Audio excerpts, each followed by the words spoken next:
An independent investigation released today has found Scottish cricket to be institutionally racist.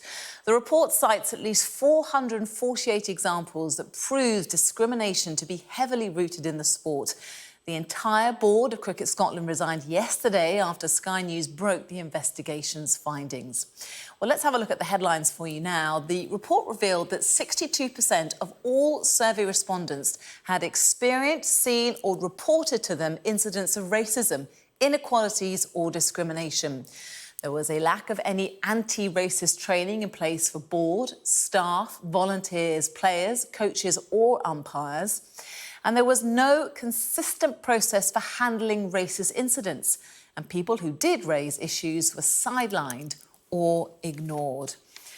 Well, our correspondent James Matthews broke the story for us over the weekend. He joins me now with the very latest, James. So a 7-month investigation in the making and a very damning set of conclusions there. Yeah, damning would be the word. We had the headline on Saturday, didn't we, that institutional racism was the central finding. We have now the detail, and it doesn't make great reading for Cricket Scotland, the governing body and the game north of the border. The figures are particularly damning. This report, published this morning, we'll hear from its authors fairly shortly. It speaks of 448 indicators of institutional racism. The way that researchers worked on this, they drew up 31 indicators, points that they measured Cricket Scotland against. And of those 31 indicators, Cricket Scotland failed on 29, and they only partially met the test on the remaining 2. There were something like 1,000 people who spoke to the report authors, and they complained of a number of things. Essentially, racism, an aggression that ran through pretty much all levels of the game. I'll give you an example of some of the things that those involved in cricket in Scotland said. They reckoned that there was an inappropriate use of language in some cases, which would be racist, considered simply as banter.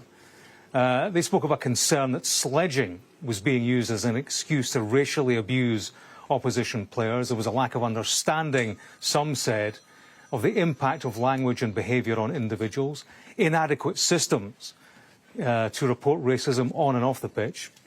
Some complained of, or some said there was no willingness in some instances to deal with discriminatory incidents, a lack of trust some spoke of, and also a lack of diversity of players, coaches and umpires within the game. That led to a lack of role models. Now, Sport Scotland, which is the governing body for sport as a whole north of the border, it has consistently said it would enforce the recommendations in full. One of the key recommendations in this report is that the Cricket Scotland board, you'll remember they resigned en masse yesterday, when a new board is set up, Sport Scotland wants to see 40% of that at least male, 40% at least female, and also 25% coming from the black, Southeast Asian or other mixed or multiple ethnic groups of society.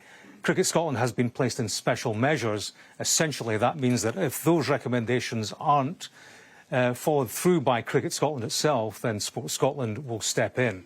And one of the measures it may implement is a withholding of funding from the cricketing body, which would be extremely bad news for Cricket Scotland, which consistently claims underfunding. So, you know, there will be serious consequences if the recommendations in this report are not followed through. But essentially, following the headline over the weekend of institutional racism, the detail lays bare a sport in Scotland in a sorry state.